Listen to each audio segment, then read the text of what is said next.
Muy pero muy buenas noches, estamos en el capítulo número 9 del Club del Póker, donde nunca, pero nunca, pero nunca Putin y Chupete Suazo estuvieron más cerca y juntitos para discutir y analizar la realidad.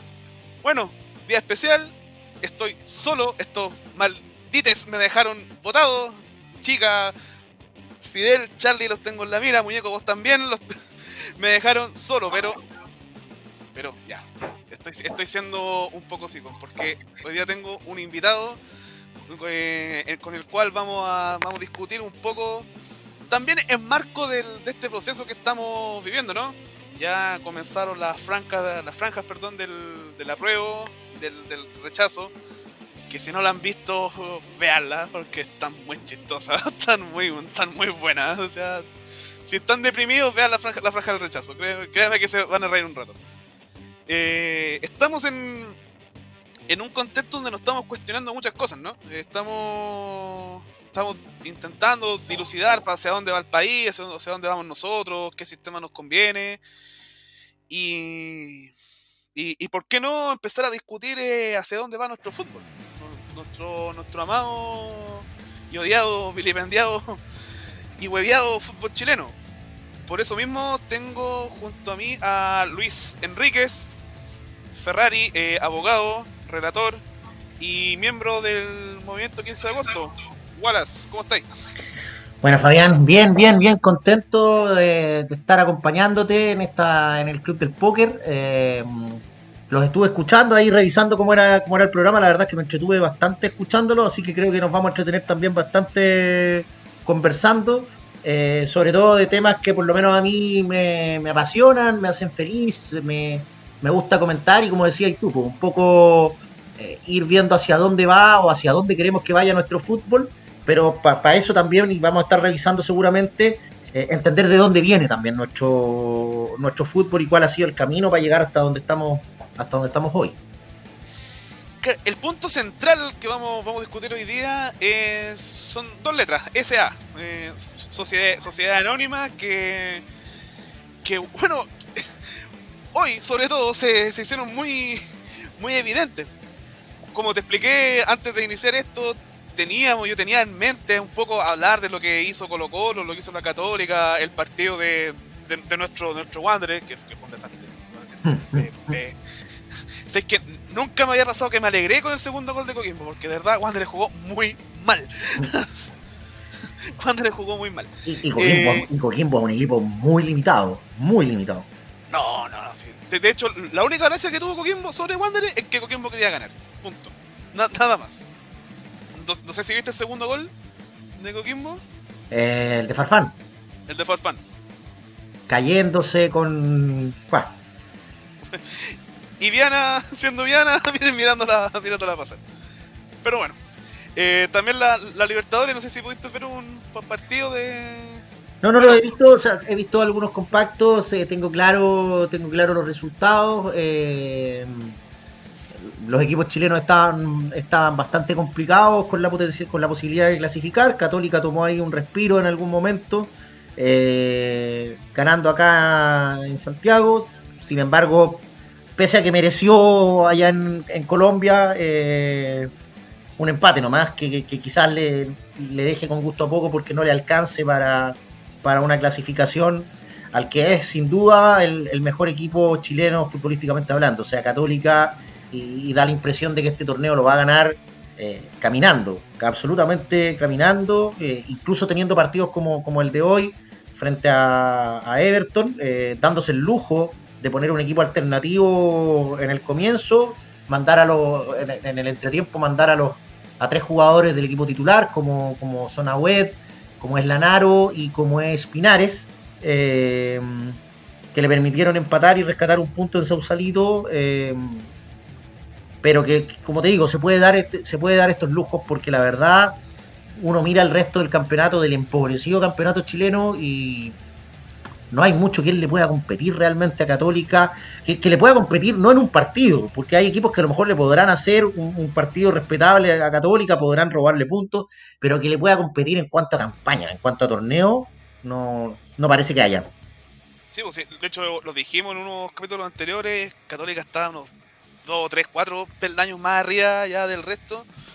lo bueno, o sea, si queremos hacer la de Sport y CDF, viendo el lado positivo de las cosas, que al fin pudo sacarse la mochila de tener un fútbol tan distinto en Copa Libertadores y en el torneo de acá de Chile. O al menos vi el partido contra América de Cali y si bien fue un empate, pero tuvo 2-3 goles claros que le pudo haber hecho a América de Cali. Solamente le faltó eficacia, pero lo dominó, y sobre todo allá en Colombia. Siendo que lo que más le cuesta al fútbol chileno es ganar de visita.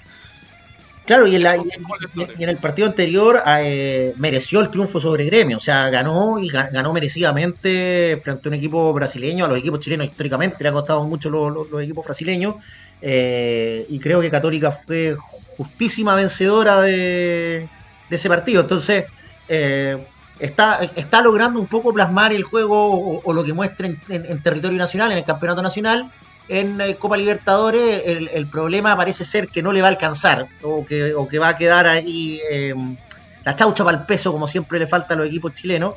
Y es triste pensar que el mejor equipo chileno, que es Católica, aún así no le alcanza para competir a nivel latinoamericano, o sea, a nivel sudamericano. Hace mucho rato que venimos en desmedro a nivel internacional, a nivel de clubes. Te diría que salvo Perú, que creo que anda peor que nosotros a nivel continental de clubes, debemos ser de lo peorcito del continente, porque si miramos y hacemos un análisis de lo que ha sido los últimos años de Copa Libertadores, por ejemplo, o de Sudamericana, de los equipos ecuatorianos, tú te vas a encontrar con Independiente del Valle, que tiene títulos, que tiene final. Te vas a encontrar con una Liga Deportiva Universitaria Quito que cada cierto rato es capaz de meterse en instancias ya más decisorias. Si nos vamos a Bolivia, por ahí hay alguna campaña interesante del Jorge Wilstermann, hay una campaña interesante del Bolívar. Entonces encuentras cosas, ¿no? Hasta en Venezuela. Sin duda. Entonces, pero cuando miramos a los equipos chilenos, cuesta encontrar... o sea, Colo-Colo fue cuando pasó a segunda fase fue una excepción también. O sea, bueno, cuando superó la fase de grupos, ¿no? Porque hoy día la Copa Libertadores tiene fase 1, fase 2, fase 3, en fin, tiene como estas prefases. Y nosotros, por ejemplo, cuando Wander le gana a Melgar y lo elimina en Arequipa, creo que llevaba 12 partidos o 13 partidos sin ganar el fútbol chileno. Es una cuestión, pero así ya... Ojo, estando Wander en la B, hagamos el énfasis, porque después la U jugó más o menos con Melgar, y Melgar tenía más o menos el mismo equipo. Y ojo, y la tenía un poco más fácil, porque la gran figura de Melgar, no sé si te acordáis, era el arquero, Penny, si no me equivoco, era el argentino que medía como 1,90 m, que a Lenzo Gutiérrez le atajó todo. Y ya con la U no estaba, ya lo habían vendido. Y la U no fue capaz de ganarle a Melgar. No, terrible. Y eso te muestra un poco, bueno, incluso nosotros le ganamos a un equipo peruano, que es justamente lo que te decía, que están seguramente a nivel continental de clubes todavía por debajo de nosotros. Pero la verdad es que sin duda se ve, creo, un estancamiento de lo que es la competitividad del fútbol chileno, de los clubes chilenos a nivel continental, y tampoco parece ser que pueda haber en el corto plazo un repunte de esa situación. Y aquí nos lleva al meollo del asunto Colo-Colo. No entremos en detalles del partido de Colo-Colo con Atlético Paranense, porque de verdad fue un desastre. O sea, que el Toby Vega les ponga todo de un 3 para abajo en el CDF cuando pone sus notas de mierda, que es lo que te está diciendo como para dónde va el panorama general. O sea, Colo-Colo, nada. No defiende, no ataca, no toma la pelota, no corre, eran 11 blancos parados en la cancha. O sea, Oye, pero ¿cuánto le pesa a Colo-Colo, por ejemplo, haber mandado a todos sus jugadores al tema del seguro de cesantía? O sea, haberle aplicado a la ley de protección del empleo. Hay dos equipos o dos clubes que en el fondo le aplicaron a sus propios jugadores, porque el resto también le aplicó a funcionarios, que son Colo-Colo y Deportes Temuco. O sea, el venerado Marcelo Salas, por algunos, ha terminado siendo un patrón bastante negrero.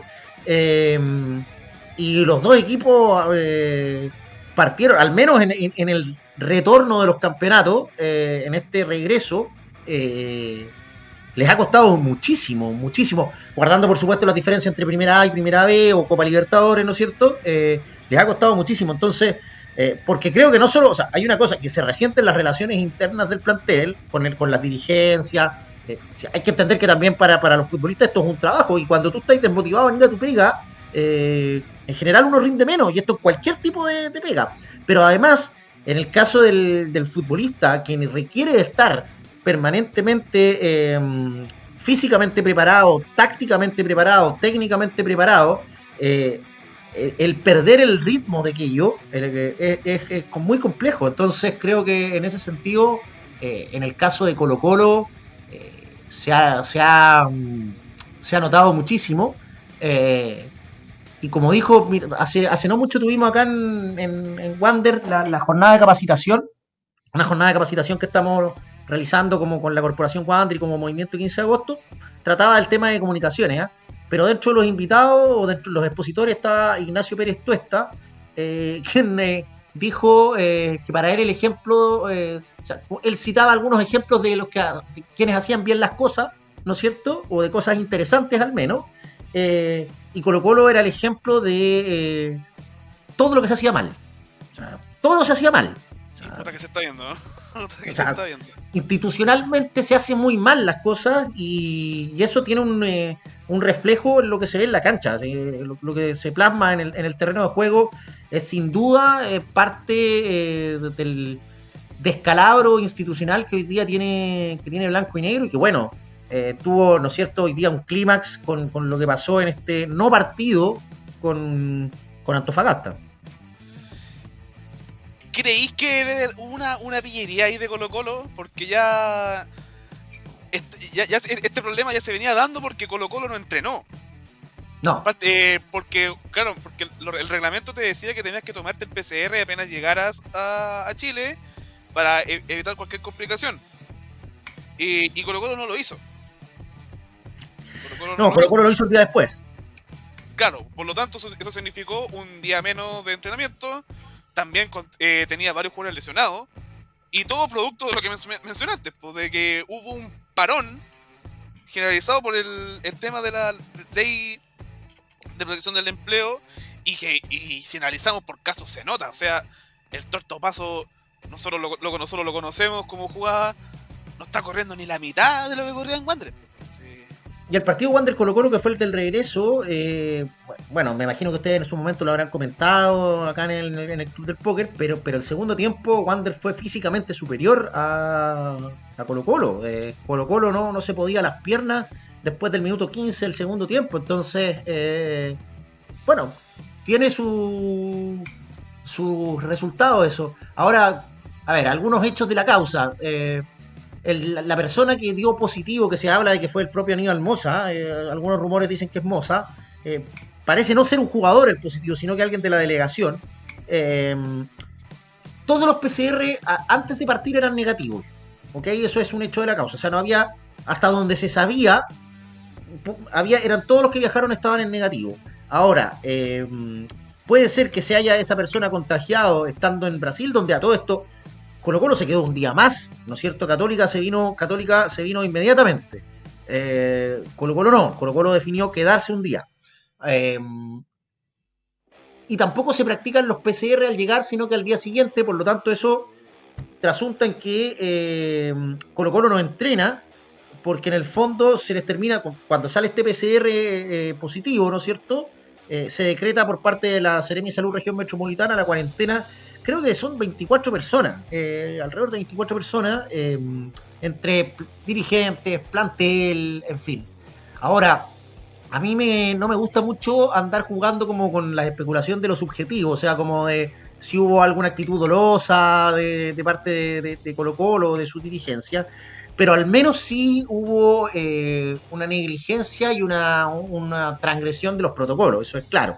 O sea, más allá de que si el partido se hubiera jugado o no se hubiera jugado igual, Colo-Colo debió haberse practicado los PCR al volver a Chile y no lo hizo. No lo hizo.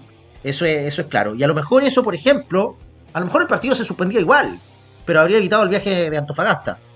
Porque el gran damnificado acá es el Club de Deportes Antofagasta, que llegó, se presentó, no pudo ni entrar al estadio.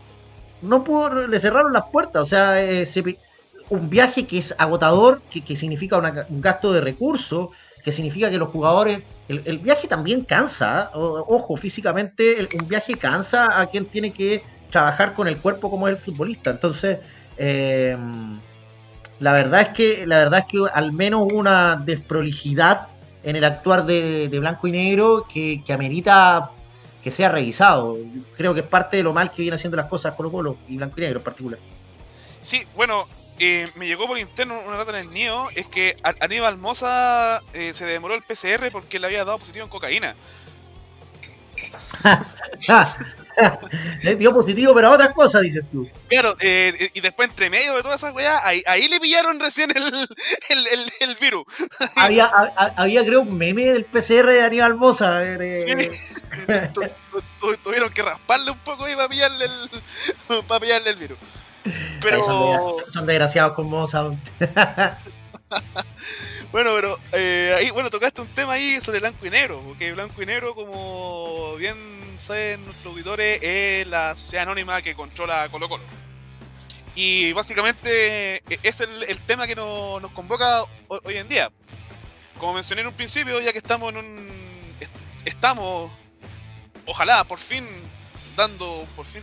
cierra el ciclo neoliberal chileno. La consigna fue muy clara, no son 30 pesos, son 30 años. Y recordemos que esta ley, porque es bueno que lo mencionemos, que el fútbol sea controlado por sociedades anónimas no responde tanto a una necesidad, sino también a una ley que se hizo en algún determinado momento. Estamos hablando de los 90, vuelta a la democracia, entre comillas. Ya siendo un poco más frío en el análisis, Jaime Guzmán pensó la constitución para los 90, no para la dictadura. Es cosa, métanse a www.fundacionjaimeguzmán.cl y está la masterclass de este tipo diciendo que el general no entregó el gobierno ni un día antes ni un día después. Por lo tanto, en los 90, y los personeros que trabajaron en esa época fueron los administradores del modelo de Pinochet. Que ahora se estén haciendo los hueones con la campañita de la prueba, que vamos a terminar acá. No, ellos fueron los que administraron e hicieron crecer este modelo que solamente generó desigualdad y pobreza. Y que ya está, por suerte, está eclipsando. De hecho, dicho esto, te pregunto que esta ley de sociedad anónima en el fútbol, ¿bajo qué contexto se arma? ¿Cómo se gestiona esta ley? Mira, yo creo que claro, hay que ir al pasado y entender dos grandes aspectos, creo. Uno, el cómo funcionaban en aquel entonces las corporaciones deportivas. Y dos, todo el aspecto externo, y cómo se creó una situación en que hizo que las pudieran arribar estos grandes capitales a los clubes del fútbol profesional chileno y transformarlos en sociedades anónimas deportivas. Respecto a lo primero, hay que decir que, a ver, generalmente quienes abogamos por el retorno o que los clubes sean administrados por sus socios e hinchas, se nos critica de románticos, se nos critica de que queremos que vuelvan a las corporaciones de los 80, de los 90, que no funcionaron, etcétera. Eso no es real, nosotros no queremos que vuelva ese tipo de corporaciones, porque más allá de que los clubes en lo formal pertenecieran a sus socios, lo cierto es que el modelo neoliberal ya estaba instalado en las propias corporaciones y la participación real de bases era bajísima. Te doy algunos ejemplos. Santiago Wander, que es el club nuestro, de nuestros amores, tuyo, mío, pasó 9 años sin una sola asamblea. ¿Okay? Entre el año 96 y el año 2005, Santiago Wander no supo ni siquiera de una sola asamblea, pese a que sus estatutos establecían la obligatoriedad de esa asamblea. Estoy hablando mientras gobernaba el gremio autobusero, comandado por Reinaldo Sánchez Olivares, más conocido como Cabeza de Zapato. ¿Okay? Chocopanda tenía yo. Sí, no, a mí me gusta más el apodo Cabeza de Zapato. Chocopanda se lo puso Bombalé, que ya que fue apodo de Bombalé. No hubo ninguna asamblea. Unión Española, otro caso, Unión Española, su última elección válida de la corporación Unión Española es del año 97. Del año 97, estamos hablando 8 años antes de que llegaran las sociedades anónimas deportivas. O sea, en el fondo, desde ese punto de vista, había una debilidad institucional, manejo paupérrimo y además una irresponsabilidad administrativa. O sea, a ver, recordemos por ejemplo al Loco Castillo en Everton. El Loco Castillo, ¿tú sabes cómo se hizo presidente de Everton? Bueno, esto lo conversamos una vez, si no me equivoco, fue pagando la deuda. Claro, no fue con una elección. O sea, uno diría, el Loco Castillo, Jorge Castillo se hizo presidente postulándose a las elecciones del club Everton conforme a los estatutos vigentes. No, mentira. Everton debía 50 millones de pesos y el Loco Castillo tenía la plata, ¿no es cierto?, para pagar esos 50 millones de pesos desde su bolsillo personal, los puso, fue presidente. O sea, así de... sin mediar ninguna elección y sin que nadie fiscalizara. Y cuando hablo de fiscalizar, ni siquiera hablo de los órganos del Estado, estoy hablando de hecho de las mismas bases sociales del club.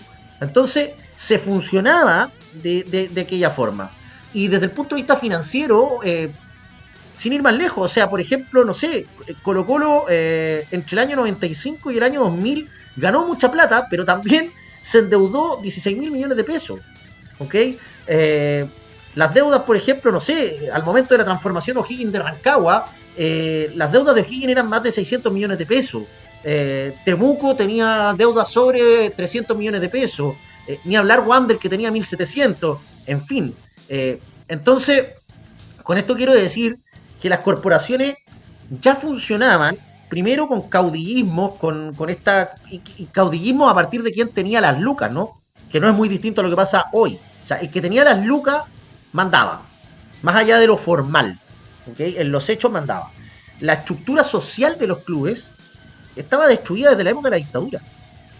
Fue destruida la estructura social. Los clubes, recordemos que fueron intervenidos los principales clubes del fútbol chileno. Y la Asociación Central de Fútbol, la ACF, que era lo que hoy día es la NFP, ¿no es cierto? La NFP es la continuadora de la ACF, fue mandada por el general Gordon, que era un general de carabineros. Entonces, quiero decir con esto que el modelo neoliberal estaba instalado y que las sociedades anónimas deportivas no fueron sino la consolidación jurídica de ese modelo, ¿okay? La profundización de ese modelo, pero ya venía. Y a eso hay que agregarle lo que fue pasando externamente, lo que fue el escenario que se fue creando, ¿no es cierto? Y el escenario que se fue creando es, podemos hablar de eso, pero yo te diría que como primera idea es un escenario que utilizó al Estado de Chile y a los órganos del Estado de Chile, fundamentalmente al Servicio de Impuestos Internos y a Tesorería General de la República, como herramientas, como mecanismos para reventar a clubes que ya, como te dije, venían debilitados, ¿no? Por sus propias deficiencias. Pero lo hicieron reventar, Fabián. Bueno, acá siempre me acuerdo, bueno, acá Charlie, que en algún minuto lo va a escuchar, maldito me dejaste botado. Nosotros nos enseñaron siempre un término en geografía de un geógrafo marxista que se llama David Harvey, que se llama acumulación por desposesión. O sea, es decir, que para que la acumulación capitalista se haga, se necesita tener un sistema quebrado, reventado, para ahí iniciar otra fase, como lo dijiste tú. Corporaciones quebradas, con caudillismos, con poco control financiero. Por lo tanto, la ley de sociedad anónima fue la instalación jurídica ya formal, un poco más ordenada, de este problema. Sí, mira, los clubes efectivamente los reventaron y yo creo que hay que explicar, y es importante explicar cómo los reventaron, ¿ok? ¿Cuándo y cómo los reventaron? Y hay que tener claro al tiro dos conceptos, la deuda tributaria y la deuda previsional, ¿ok? Esas son las dos grandes deudas que terminaron por reventar a la enorme mayoría de los clubes del fútbol chileno. ¿Cómo pasó esto? ¿O cómo jurídicamente pasó? Hay que primero remontarse al año... Mira, te voy a llevar al año 70, 1970. En 1970, bajo el gobierno todavía de Frei Montalva, se dictó lo que es el DFL1 del año 70, que es más conocido como el Estatuto del Deportista. ¿Ok? Y el Estatuto del Deportista decía, en el artículo 7 de ese estatuto, decía básicamente que los futbolistas podían, o los deportistas más bien podían percibir, por un lado el sueldo, ¿no es cierto?, la remuneración, pero también ingresos por conceptos de premios, de primas, ¿no es cierto?, de incentivos, que habitualmente han estado en esto del fútbol, ¿no? Uno muchas veces, sabemos, o sea, por terminar en tal posición o conseguir tal resultado, se le otorga un premio a ese plantel. Bueno, el Estatuto del Deportista contemplaba que aquello pudiera ocurrir, pero además decía, ¿no es cierto?, que esa plata por concepto de premios, de primas, no eran imponibles, ¿ok? Utilizaba el término imponible, que no eran imponibles. ¿Y qué significaba esto? Significaba básicamente dos cosas. Una, que no pagaban impuestos, no tributaban. No tributaba, el jugador solo tributaba como renta el sueldo, la remuneración. Y por otro lado, significaba que tampoco cotizaba por ese premio. Ese premio iba íntegramente, no se le descontaba el porcentaje de cotizaciones, iba íntegramente al futbolista. ¿Qué pasó? Que los clubes generalmente pactaron sueldos ficticios de alguna manera. Cuando contrataban a un jugador o a un técnico, lo que hacían los clubes era decirle, mira, yo te voy a contratar por, no sé, 6 millones de pesos, pero te voy a pagar 2 millones en remuneraciones. Y los otros 4 te los voy a pagar en premios, en primas, que vamos a acordar, que van a quedar, pero que en el fondo no van a tributar, ¿ok? No van a ser imponibles. Y eso se entendió así durante muchísimos años, décadas. Esto fue así durante décadas y fue una práctica establecida a nivel generalizado en todo el fútbol chileno. ¿Okay? ¿Hasta qué año? Hasta el año 2002. El año 2002, con Ricardo Lagos Escobar en la presidencia de Chile, se inicia lo que es un proceso de fortalecimiento del rol fiscalizador de organismos como el Servicio de Impuestos Internos.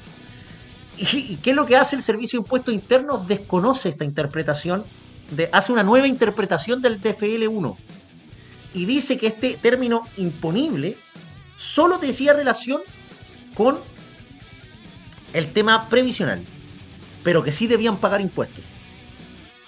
Entonces, ¿qué les dijo a los clubes del fútbol chileno? Ustedes no han pagado impuestos por décadas. No han pagado el impuesto correspondiente a estas premios y primas.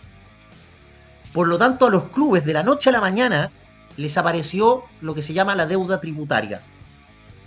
De la noche a la mañana quedaron con deudas brutales, arrastradas por décadas, ¿no es cierto? Porque se les empezó a hacer el cálculo y el Servicio de Impuestos Internos empezó a apretar de alguna forma a los clubes del fútbol chileno.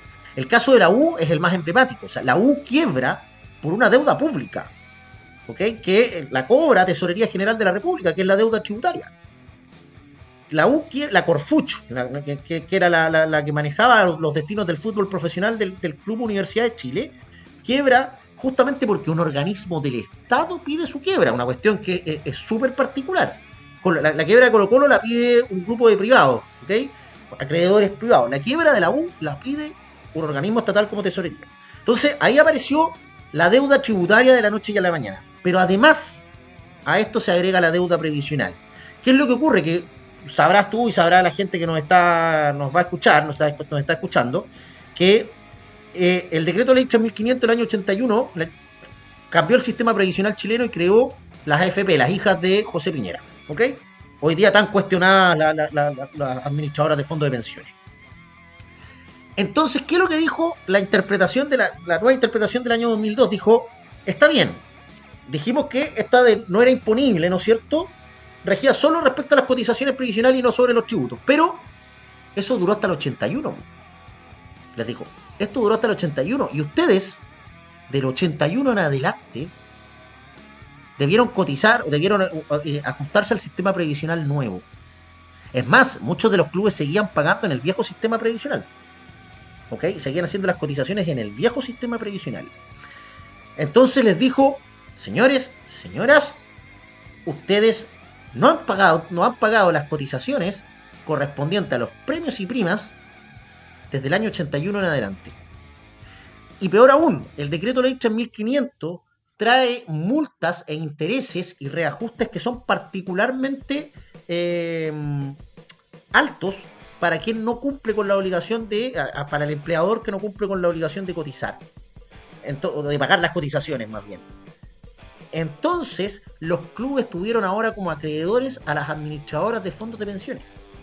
En el caso de Wander, por ejemplo, Habitat, y creo que la otra fue Capital, la reventaron. O sea, la deuda previsional de Wander son con AFPs, ¿ok? Con las AFP. Entonces, el sistema de AFP terminó teniendo un rol importantísimo en la quiebra de los clubes. Imagínate que de la noche a la mañana, en el año 2002, a ti te aparece una deuda gigante por concepto de deuda tributaria y por otro lado, otra deuda igual de gigante o más por el concepto de deuda previsional. Las corporaciones no tenían cómo pagarlas. No tenían forma de pagarlas. ¿Ok?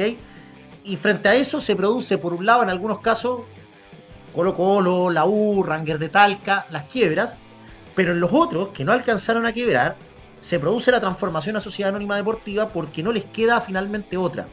Ya voy a explicar por qué en el fondo se produce esta transformación o este incentivo. ¿Por qué era productivo transformarse en sociedades anónimas?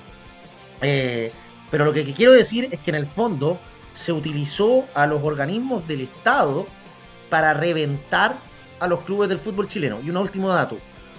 Técnicamente, la quiebra como institución está establecida para organismos con fines de lucro, las empresas privadas. No aplica respecto a corporaciones o fundaciones sin fines de lucro. Los tribunales de la época, es más, por esa razón en primera instancia se rechazó la quiebra de la Corfuch. La Corfuch ganó en primera instancia su juicio, ¿ok? Pero la Corte de Apelaciones, eso te estoy hablando del año creo 2004, sin embargo la Corte de Apelaciones del año 2005 le revierte el fallo, ¿no es cierto?, porque considera a las corporaciones deportivas como unidades económicas igualmente, como movían tanta plata, ¿no es cierto?, porque contrataban, acuérdate los jugadores que llegaban en los 90, o sea, llegaba el Leo Rodríguez, Marcelo Espina, el Vichy Borgi, el Beto Acosta, el Pipo Gorosito, o sea, jugadores importantes a nivel continental, seleccionados, ¿no es cierto? Entonces, eso en el fondo movía muchas lucas y la interpretación de tribunales, de los altos tribunales de justicia de este país fue que eran unidades económicas y por lo tanto sí procedía la quiebra respecto a ello. Uno puede debatir si esa interpretación es correcta o no, pero hay que entender que el derecho, la norma, siempre se interpreta con sesgo, siempre se interpreta con un interés, ¿ok? Y en este caso lo que hubo a nivel generalizado fue un interés de que esos clubes se transformaran definitivamente en sociedades anónimas deportivas y para eso, como decías tú, necesitaban destruir, derrumbar lo que ya había, que eran las corporaciones deportivas, que venían con sus propias deficiencias, venían con sus propios vicios, con sus propios errores, y que no estaban, por tanto, preparadas para resistir este embate en el que se utilizó instrumentos tan poderosos como te digo, como el Servicio de Impuesto Interno o Tesorería. Bueno,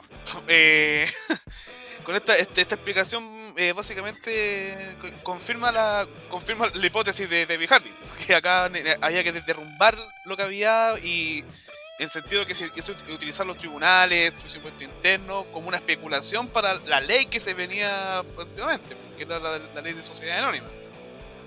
Y la ley de sociedad anónima deportiva, hay varias cosas al respecto que decir inmediatamente. O sea, el mensaje presidencial de esa ley, Fabián, que es de Lagos, es propuesta por Lagos, reconoce expresamente que está tomada como inspiración del proyecto de ley que años antes había presentado el en ese entonces senador Sebastián Piñera Echeñique. ¿Ok? Sebastián Piñera presentó un proyecto de ley que no prosperó, no terminó transformándose en ley, pero que el proyecto de Lagos recoge del entre comillas socialista Ricardo Lagos, recoge un proyecto absolutamente neoliberal de Sebastián Piñera para el fútbol. Y la ley de sociedades anónimas deportivas podríamos pasar horas hablando de ella, pero en lo que compete en este momento, en este momento de la conversación, es decir que establece en el artículo transitorio y en su cuerpo normativo un par de incentivos que son claves. Primero, les otorga a los clubes, porque en el fondo la ley de partida no se llama ley de sociedades anónimas deportivas, se llama ley de organizaciones deportivas profesionales. ¿Ok? Y contempla la posibilidad de que los clubes fueran o sociedades anónimas deportivas, se transformaran en sociedades anónimas deportivas, o bien continuaran siendo corporaciones o fundaciones con lo que se llama el fondo del deporte. ¿Ok? Era una elección que cada club tenía que tomar y tenía un plazo para tomarlo, que era el año 2010, se le vencía, si no me equivoco, ese plazo, un plazo de 5 años. ¿Qué ocurrió? Que estableció primero la ley que para aquellos que decidieran transformarse en sociedades anónimas deportivas iban a estar o iban a tener los beneficios de la ley de mercados emergentes, que son beneficios tributarios. ¿Ok? Entonces, que no lo iban a tener aquellos que decidieran mantenerse como corporaciones con fondo del deporte. O sea, ya tenía una ventaja cualitativa importante para las sociedades anónimas deportivas. Pero además estableció y originalmente buscaba que otorgarle beneficios respecto a la repactación de la deuda tributaria. Entonces, imagínate, los clubes venían con esta enorme deuda tributaria y te ofrecen quitártela o y te ayudarte ofrecen, a pagarla. más que quitártela, porque en el fondo los hacen pagar igual, pero les establecen, digamos, facilidades para ese pago. ¿Ok? Frente a eso, claro, piensa entonces, para los socios que tenían que en su momento decidir esas transformaciones, chuta, bajo la posibilidad de que tu club quiebre, desaparezca, sea desafiliado, etcétera, y mientras tanto llegan estos grandes capitales, generalmente traídos por la Larraín Vial. Ojo al rol de la Larraín Vial en todo este cuento. Trajo la Larraín Vial, que hoy día tiene acciones en Colo-Colo, en la U y en Católica, en los tres. La Larraín Vial empieza a traer estos grandes capitales como corredora de bolsa, y los socios empiezan en el fondo un poco con este salvavidas. Es como la sensación que había, yo lo recuerdo en Wander, es como esto o nada. O sea, no quiero aceptar esto, pero si no lo acepto muero. Entonces tengo que aceptarlo. Entonces, insisto, o sea, se reventó a los clubes primero y después se les otorgó una salvación, pero esa salvación pasaba fundamentalmente por una transformación a sociedades anónimas deportivas. Bueno, ahora me gustaría un poco dirigir la conversación ya con la SA instalada. Y de hecho, recuerdo que las grandes promesas, creo, a grandes rasgos, que no, al menos en Wanderers, que nos dijeron que íbamos a tener solvencia económica, trabajo con juveniles.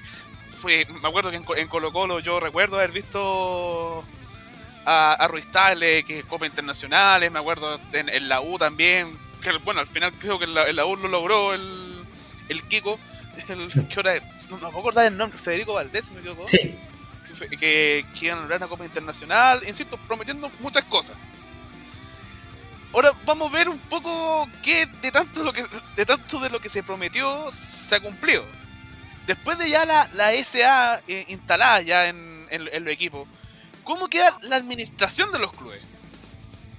En específicamente, ¿qué ha pasado con los socios? ¿Qué ha pasado con el hincha que paga su moneda, su plata mensualmente por su club? ¿Cómo queda esto?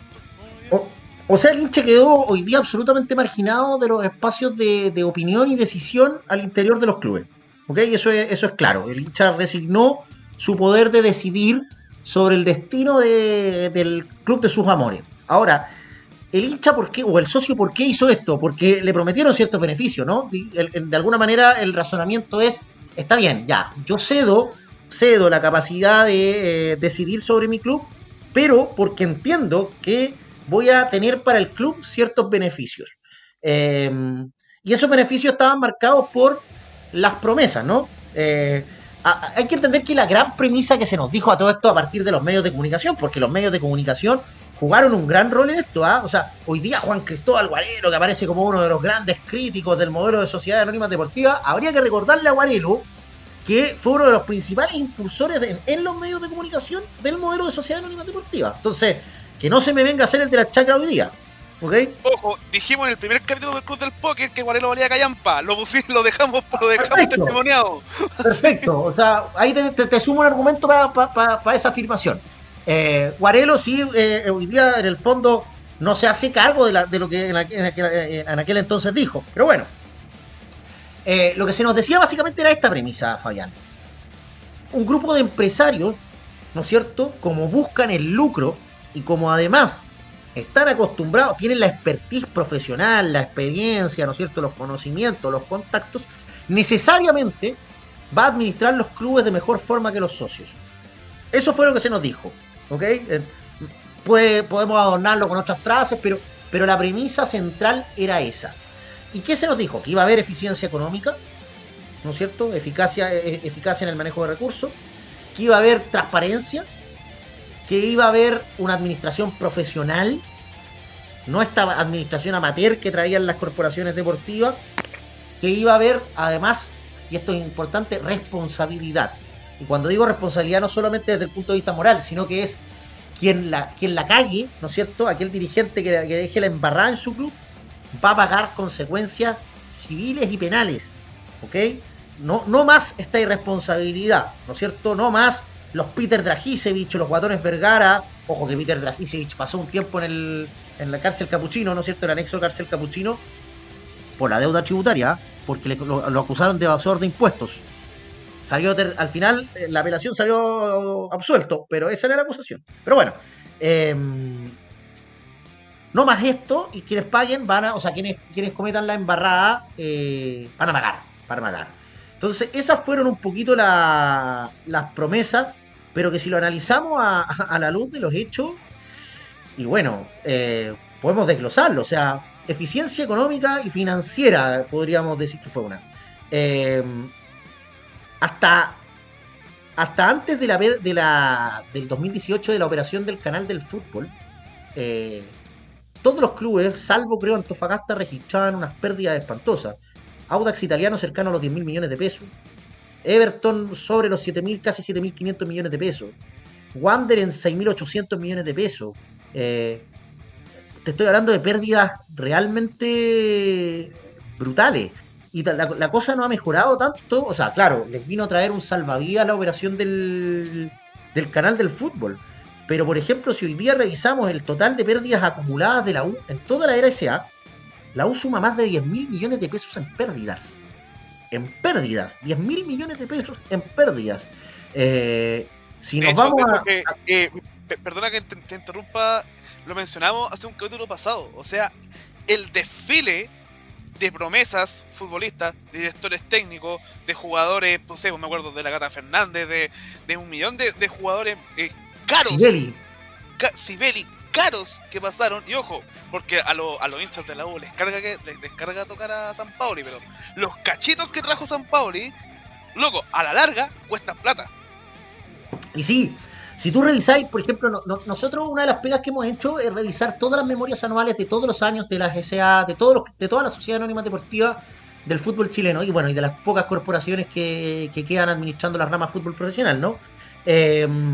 Y tú, por ejemplo, una de las cosas que es posible ver es que cuando hay éxito deportivo, generalmente se produce al año siguiente el mayor año de ganancias, pero después se produce un efecto rebote importante. Por ejemplo, la U, el año 2011 es campeona, ¿no es cierto?, de Copa Sudamericana. El año 2012 tiene ganancias sobre los 4.000 millones de pesos, ¿ok? Sobre los 4.000 millones de pesos. Pero ya el 2014, el 2015 y el 2016 tiene pérdidas brutales que en total superan los 7.000 millones de pesos. O sea, en el fondo es casi como cuando bajáis de peso, ¿no es cierto? Y después viene este efecto rebote. Y si vais a ver, por ejemplo, las memorias anuales de Colo-Colo o de Blanco y Negro, lo mismo, con la final del 2006 en Copa Sudamericana, la que pierde frente a Pachuca, ¿no es cierto? El año 2007 tiene ganancias importantes y después el endeudamiento, ¿no es cierto? Toda la pérdida. Entonces, uno va viendo que el resultado económico es nefasto. Estáis hablando que Wander, por ejemplo, tiene hoy día. Wander se concesionó porque tenía deudas, un pasivo de 1.700 millones de pesos. Eso era lo que debía Wander al momento de la concesión. ¿Ok? Pero en la era SA, Wander ha perdido más de 8.600 millones de pesos. En total, hasta el 2019. O sea, entre el 2008 y el 2019, Wander ha perdido 8.000 y tantos millones de pesos. Y solo ha tenido 2 años de ganancias, que son el 2013 y el 2018. ¿Qué ocurrieron en esos años? El 2018 ya lo dije, la venta o la operación entre CDF y el grupo Turner, ¿no es cierto? Y que también, es algo... también un año después de ganar la Copa Chile. Exacto. Y digamos que es algo que la operación del CDF no es algo que tengan mérito los clubes del fútbol profesional chileno. O sea, la sociedad anónima no tiene ninguna injerencia mayormente en eso. Y el año 2013 lo que ocurrió fue que se produjeron 3 ventas. Eugenio Mena, Carlos Muñoz y Sebastián Uvilla. Carlos Muñoz pasa de Colo-Colo al fútbol árabe, ¿no es cierto? Eugenio Mena pasa de la U al fútbol brasileño. Wander conservaba ciertos porcentajes, pero digamos que esos 3 jugadores fueron formados en la época del Wander Club Social. ¿Qué? Es el punto que quería tocarte. El tema de las ramas deportivas, las inferiores de los equipos. Hace un capítulo atrás con Muñeco, que es del Colo, lo mencionamos. Arturo Vidal, Alexis Sánchez, Gary Medel, Chalarangui, Eduardo Vargas, todos criados bajo esta forma de corporación. Siempre digo, nómbrenme un jugador que ahora esté destacando, que haya sido criado y formado por una SA. Y está difícil de encontrar. Uno podría... Claro, pero el nivel, o sea, por ejemplo, no sé, Kusevich en Católica. Ya, pero Kusevich, o sea, no vamos a comparar lo que ha hecho Kusevich con un Gary Medel, por ejemplo. Estoy para comparar dentro de la misma Católica, ¿no? ¿Quién más? De hecho, en Wander Opaso ha sido lo último que hemos vendido. Que han vendido, mejor dicho. Fue lo último. Sí. Y también hijo de corporación. Y tenéis los pasos de Viana, por ejemplo, por el fútbol boliviano en algún momento. Perdón, peruano. Ronnie Fernández y Schulz. Pero también todos formados o criados en una época de corporación que explotan, ¿no es cierto?, en la era SA. Pero el proceso formativo se dio en la época de las corporaciones. Entonces, partimos hablando de este programa respecto a la baja del rendimiento, de la competitividad internacional de los clubes del fútbol chileno. Y tiene que ver también porque no hemos sido capaces de producir jugadores. Y en el caso de Wander es interesante porque han habido dos casos de proyectos importantes, interesantes, como son Martín Arenas y el Chico Uribe, ¿no es cierto?, que terminaron fugándose literalmente de Wander, o sea, y que más allá de lo que uno pueda cuestionar a los jugadores, que a lo mejor fueron desleales, que tuvieron actitudes un poco, no quiero decir turbias, pero sí un poco mañosas, ¿no? Muchas veces también promovidos por sus representantes, en fin. Hay que entender que los clubes hoy día son empresas, ¿no es cierto? Y yo pregunto, ¿qué lealtad le puedes tener tú a una empresa? ¿Qué vínculo afectivo desarrollas como jugador con una empresa? Porque yo puedo entender el vínculo que a lo mejor tenía Jorge Ormeño con Wander, con un club, ¿no es cierto?, donde que lo crió, donde se vivieron ciertas cosas, donde también estuvo su hermano, ¿no es cierto?, donde el papá visitaba los entrenamientos. Dale, tú ahí vas formando un cariño. Pero ¿por qué Martín Arenas tenía que tenerle cariño a Wander, a la SA? Recordemos lo que dijo Esteban Paredes: si Colo-Colo fuera de la gente, juego gratis. Pero y lo complementa y dice, pero esta es una empresa que más encima se administra muy mal.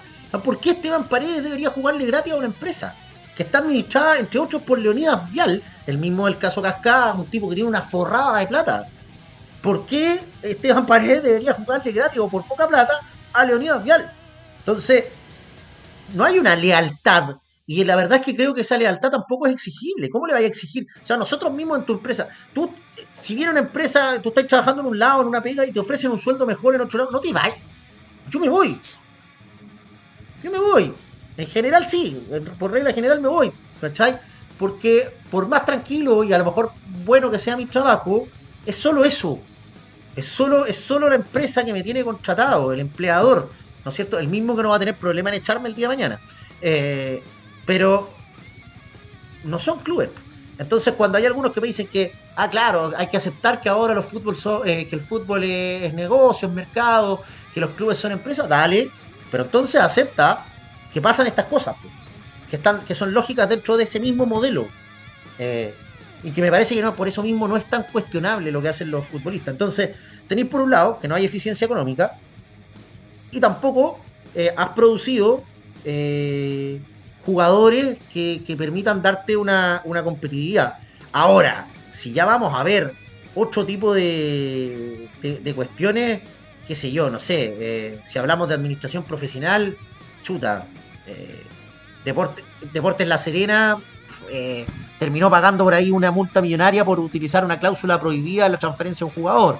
Y Wander, no sé si tuviste en algún momento el plan estratégico que presentó la Sociedad Anónima. Ah, sí, básicamente para que entiendan acá nuestros auditores, es cuando tu jefe te pregunta, dime, ¿cómo podéis mejorar tu pega? Trabajando mejor. Básicamente fue eso. El plan es una lámina. Recordemos lo que le pasó a La Serena, que hace poco que los hinchas están golpeando la mesa, ya se hackearon las redes sociales de La Serena pidiendo la expulsión de Bozán. Y lo que me gustó mucho del gesto que los dardos no solo fue a Bozán, sino al personero que está detrás de La Serena, que Fefe, Fernando Felicevich. Así es. Manager de todos estos jugadores díscolos que nosotros vemos en la tele, de Vidal, de Aranguis, creo que se me... muchos más, no tengo de Alexis, del Garín creo que también, del tenista también, que es el que está detrás de La Serena. O sea, no es... Si vemos un partido de La Serena, vemos la tabla de posiciones de La Serena, es un tipo tan brillante al parecer. O sea que a lo mejor sí lo es, pero es que hay que entender que el interés de Felicevich no es que gane Serena, no es verdad, no es cierto que el beneficio económico de los dueños de los clubes se va a producir por el éxito deportivo de los clubes. No es verdad, no es cierto. Ellos ganan por otros lados, ¿ok? Que pierda el club o que pierda la SA no significa que pierda el accionista. En este mundo de sociedades sobre sociedades sobre sociedades. Porque, por ejemplo, Serena, no hay que olvidar que hace algunos años atrás, Serena bajó en la categoría de, que es una cuestión que se fija el mismo club, ¿no es cierto?, de formación, ¿no es cierto? Sí. No me acuerdo el nombre que tiene, pero favorece que tú formes menos jugadores, pero que puedas traer jugadores para después revenderlo. Y ahí tienes el caso, por ejemplo, de Zacarías López, el arquero, ¿no es cierto?, que venía de Arica y lo hicieron pasar por un club peruano para que llegara a Serena, y después las transferencias a jugadores a Colo-Colo, empieza, ¿quién gana? Ganan los representantes. Ahí tienes, por ejemplo, el caso de Ogalde, el representante de Claudio Bravo, que hoy día es dueño de Magallanes, pero que en su momento era dueño de Santa Cruz. Y cuando Santa Cruz asciende de segunda profesional a primera B, inmediatamente Magallanes le contrata a 3 jugadores. Mira tú qué raro. Despotencia inmediatamente Santa Cruz. O sea, imagínate para el hincha de Santa Cruz, que en el fondo asciende, ¿no es cierto?, que tiene expectativas de poder hacer un buen torneo en la primera B, ¿cachai?, volver a estas andanzas, y le despotencian inmediatamente el plantel. Entonces, acá transparencia por ninguna parte. O sea... y responsabilidad menos. Y un caso súper concreto. Deportes Concepción. Alguien pagó, o sea, Sabando, Talarico, han pagado algún peso o algo, algún día de cana por el desastre que hicieron en Deportes Concepción. Si se llevaron hasta los maceteros, y ojo que no lo digo como una metáfora, es real, se llevaron hasta los maceteros. Y ahí tú tienes que no pagaron nada. Entonces, ¿de qué responsabilidad me habla? Nivaldo Jaque. Oye, los préstamos de Jadwe, los préstamos que hacía Jadwe con la NFP a los clubes, se los hacía con cheque al portador. O sea, no hay ninguna constancia, y ese es el gran problema. Se hicieron los préstamos, la NFP prestó plata, entre ellos a Deportes Concepción, a Deportes La Serena, donde estaba Echeverry, a Unión La Calera, el club de Jadwe, ¿no es cierto? Prestó plata, pero como no hay constancia de que esa plata haya llegado efectivamente a las arcas de esos clubes, o al menos en su totalidad, ¿ok? Y como no llegó, después tampoco tenían con qué pagar, po. Si por eso se produce la deuda de Deportes Concepción, que termina en la desafiliación. No tenía cómo respaldar ni cómo pagar la deuda, porque ¿de dónde? ¿A dónde se fue esa plata? No tenemos idea. De hecho, es tan turbio el hecho que se percataron por ejemplo, en el reportaje que hizo Canal 13 al tema de Jadwe, se percataron de que había algo turbio porque cacharon que Sergio Jadwe empezó a cambiar el auto. El auto chico se fue con un auto el triple de grande con el que llegó. Creo que el weón se armó un ascensor solamente para él. Ahí fueron como las primeras como sospechas de que hay algo raro acá parece. Claro, porque tú lo dijiste, como la plata se movía por cheque al portador, no hubo un movimiento de plata propiamente tal, sino entre amigos, fue como difícil pillar eso. Los mismos amigos que fiscalizaban, porque no, aquí mira, se hicieron todos los Larrys y utilizaron a Jadwe como chivo expiatorio, que es absolutamente culpable, no cabe ninguna duda. Pero ojo, que no olvidemos que Jaime Esteves, presidente de Católica en aquel entonces, Alberto Eguiguren, vicepresidente de Wander en aquel entonces, hicieron esta comisión para investigar las platas de Jadwe y declararon que estaba absolutamente limpio, ejemplar Jadwe, antes de que estallara, ¿no es cierto?, antes de que terminara de estallar la bomba. Jaime Esteves, presidente del Banco Chile. Banco Estado, ¿no? Primero fue del Banco Estado, que fue el hombre que permitió el préstamo de más de 4.000 millones de pesos a Luxis para que comprara el Banco de Chile. Y después apareció Jaime Esteves como presidente de Banco de Chile. Y después apareció como presidente de Católica. ¡Oh! Nombrado por la Concertación, señores. No, tipazo. Los mismos. Entonces, y ahí tienes otro problema, y que tiene que ver con el modelo. Aquí sí que tienes un problema. Al final se fiscalizan ellos mismos? Distinto sería si tuviéramos socios fiscalizando a cada uno de los clubes donde uno pudiera exigirle, ¿no es cierto?, a Alberto Eguiguren en el caso de Wander, decir, oye, compadre, ¿por qué estáis diciendo lo que estáis diciendo? Te voy a cobrar una responsabilidad acá, te saco del club, ¿no es cierto?, no te voto, o establezco algún mecanismo. Hoy día los estatutos de la corporación Wander permiten la revocación de mandato, qué sé yo, o mando socios realmente independientes a armar o a fiscalizar. Pero acá se fiscalizan en el club como si fuera un club del póker, haciendo alusión al nombre de este programa. Así mismito.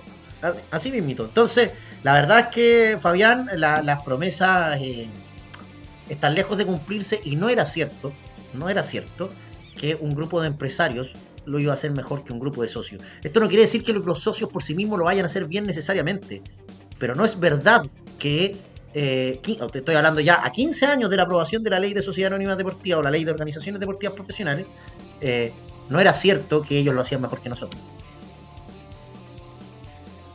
Esto ya, un poco ya para el cierre, ¿es un fenómeno solamente acá en Chile? No. Nosotros importamos el modelo de España.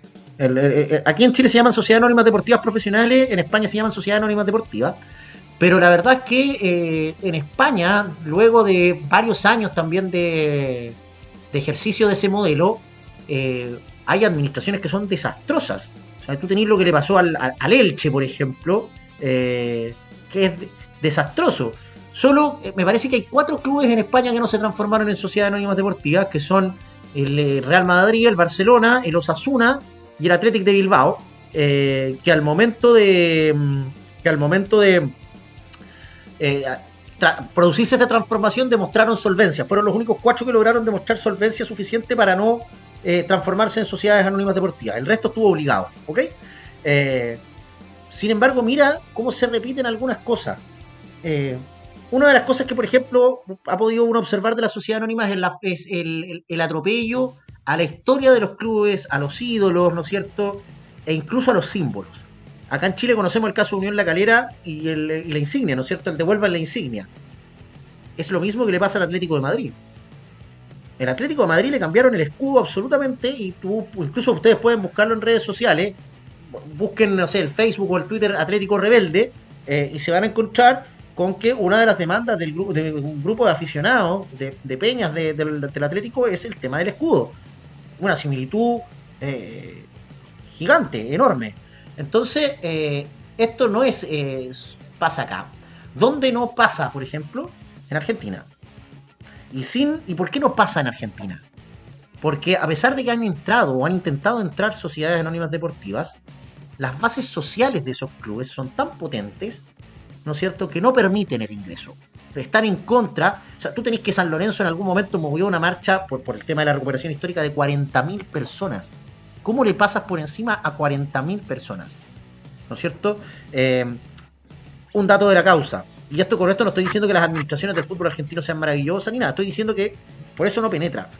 Eh, Raúl Delgado, presidente hoy día de Unión San Felipe, es argentino de nacionalidad.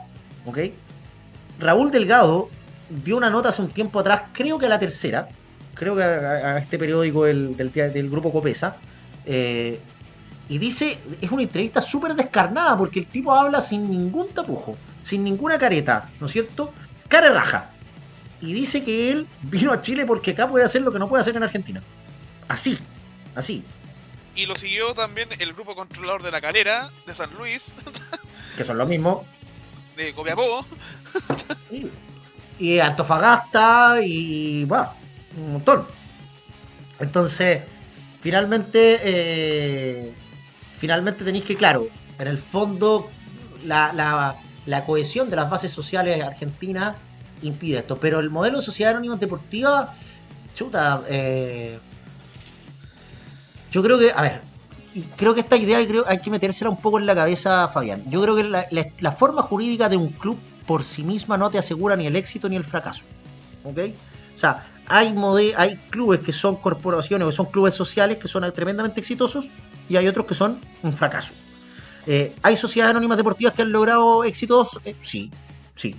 Pero también las hay fracasadas y con desastres. Entonces, no per se no es una mejor que la otra, creo yo. En cuanto a la eficacia, a la eficiencia. Creo que pasa por otros lados. Pero si ellos no lo hacen mejor que nosotros, ¿no es cierto?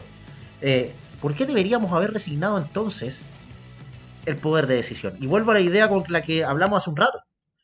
Nosotros resignamos como socios el poder de decisión respecto de los clubes a cambio de algo. A cambio de que ellos lo iban a hacer mejor que nosotros. Y no lo hicieron mejor que nosotros. No cumplieron con su parte del trato, ¿no es cierto? Entonces, hoy día muchas veces te dicen, cuando uno dice, no, los clubes deben ser de los socios y de las socias, y te dicen, no, ustedes deberían demostrar que pueden hacerlo, que pueden manejar el club. Y sí, debiéramos ser capaces de poder administrarlo, está bien. Pero ¿por qué te lo tengo que demostrar? ¿Te das cuenta la inversión de sentido común? Si eran ellos los que tenían que demostrar. Eran ellos los que tenían que probar que lo hacían mejor que nosotros. Y no dieron. No dieron. Entonces, a mi juicio, siendo igualmente deficitarios, ¿no es cierto? Porque los clubes dentro del giro fútbol pierden y pierden plata espantosamente, probablemente porque el fútbol sea a lo mejor un giro deficitario, eh, entonces no hay razón alguna para que los clubes no estén en manos de sus socios. Si vamos a fracasar, por último, fracasemos nosotros. Ya, bueno, no, bueno, bastante sentido tus palabras, pues, como lo dijimos en un principio, la idea, ya que estamos en proceso de cuestionamientos generales sobre el devenir de muchas cosas, el fútbol, que es lo que nos lleva a hacer este programa, nos lleva a plantearnos todas estas cuestiones, es necesario ponerlo sobre la mesa, ¿cachai?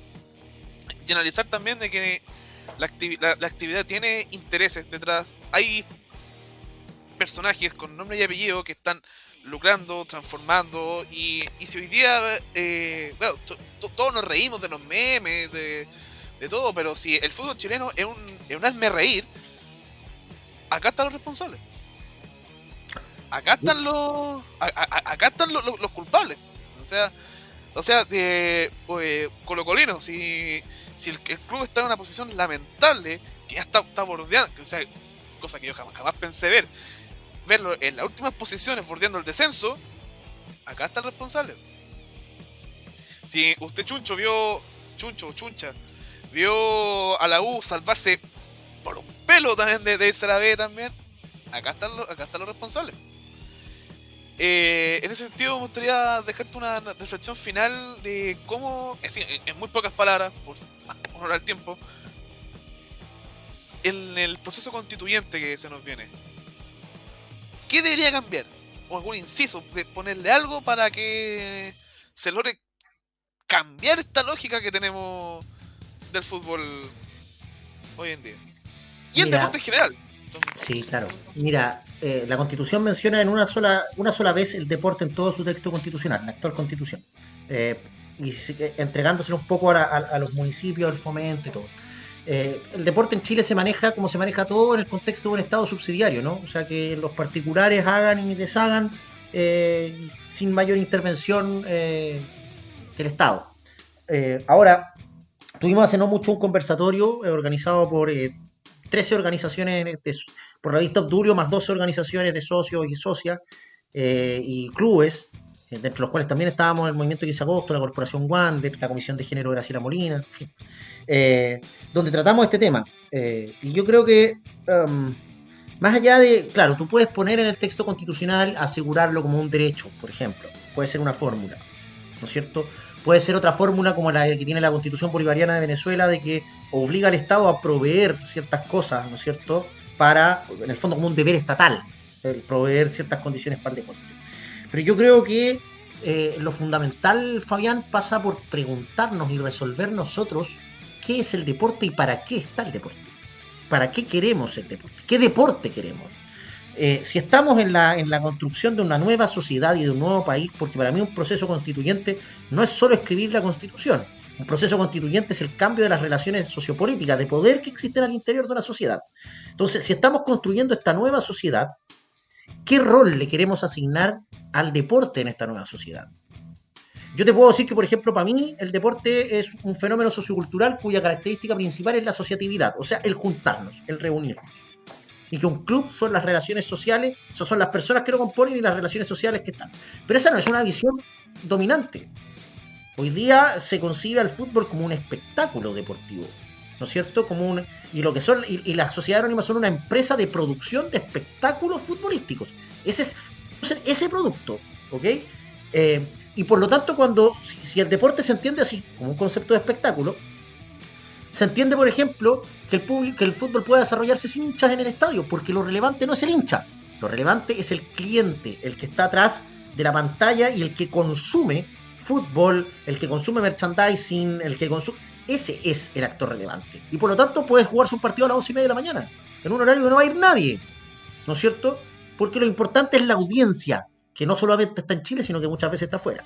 Entonces, si establecemos que a lo mejor lo importante es la práctica recreativa, bueno, a lo mejor habría que invertir recursos fiscales en poner máquinas en las plazas, en los bordes costeros, en las calles, para que la gente haga, ¿no es cierto? Entonces creo que finalmente lo que corresponde es que socios, socias, hinchas, que en realidad en general no solo los socios y los hinchas, sino que el país, la clase trabajadora de este país, se pregunte para qué quiere el fútbol y para qué quiere el deporte. ¿Qué es el deporte en esta sociedad? Y me voy a atrever a dar una respuesta o complementar lo que dije hace un rato. Yo creo que el deporte y en general, y sobre todo específicamente el fútbol, es una enorme herramienta de visibilización, de expresión, de organización y de lucha de la clase trabajadora. Puede serlo, porque tiene dos características, que es masivo y es popular. Pero para que el fútbol pueda estar a disposición y al servicio de los intereses de la clase trabajadora, es necesario que el fútbol vuelva a estar en manos de la clase trabajadora. Que el fútbol vuelva a ser dominado y que los clubes vuelvan a estar en control y propiedad de esa clase trabajadora. Por eso es importante, es socialmente importante recuperar los clubes. No solo para el hincha, no solo para el socio, para la sociedad y para la clase trabajadora, el fútbol debiera ser relevante. Pasa que lamentablemente, Fabián, la izquierda o un sector de la izquierda intelectualoide ha despreciado al fútbol, le ha dado un lugar de banal, lo ha llamado opio del pueblo, y sí, puede también ser opio del pueblo, pero eso es capitular o entregar el fútbol a la derecha, que entendió mucho antes la importancia del fútbol en la sociedad y construyó o utilizó el fútbol para moldear y construir su modelo de sociedad. Bueno, en nuestro modelo de sociedad, en la que soñamos, ¿para qué queremos el fútbol? ¿Se lo vamos a seguir entregando a la derecha? ¿Vamos a seguir diciendo que es solo opio del pueblo? Me parece que eso es un poquito superficial y además entreguista, y que no debiéramos cometer ese error. Así que dentro del marco del proceso constituyente, creo que el llamado fundamental a las fuerzas sociales es a entender y a discutir y articular política en torno al fútbol.